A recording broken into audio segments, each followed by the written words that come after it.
आज मैं आपको बताऊंगी कि अपर लोड वॉशिंग मशीन और फ्रंट लोड वॉशिंग मशीन दोनों में क्या फ़र्क है और कौन सा बेहतर है।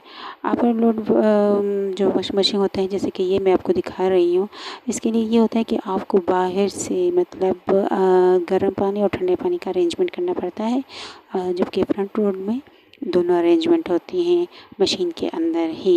लेकिन बेसिकली जो मैं इस्तेमाल करती हूँ वो अपर लोड वॉशिंग मशीन है, जो मैं 4 साल से इस्तेमाल कर रही हूँ।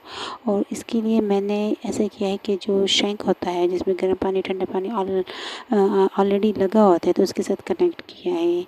ये तो एक बजट फ्रेंडली होता है, क्योंकि अगर हम इसे फ्रंट लोड उसके साथ कंपेयर करें तो फ्रंट लोड में वो ऑटोमेटिक होती है, वो पानी गर्म भी करता है और इसके बाद वो फिर उससे कपड़े भी धोता है। इससे ये होता है कि बिजली ज़्यादा लगती है। और जो ये हमारी वाली सिस्टम है, जिसके ये पाइप के ज़रिए हमने यहाँ पे एक नए किस्म का नलका लगाया हुआ है, जिस पे आप शैंक भी इस्तेमाल कर सकते हैं और मशीन के लिए भी कर सकते हैं। इसका ये फ़ायदा होता है कि आप एक तो गीज़र के ज़रिए इस्तेमाल कर सकते हैं, गैस इस्तेमाल कर सकते हैं, और दूसरा ये होता है कि आपके हाथ में होता है गर्म और ठंडा पानी। इसका ये होता है कि मैं जब मशीन धोने के लिए जब इस्तेमाल करती हूँ तो मैं उसे गर्म पानी लगा लेती हूँ।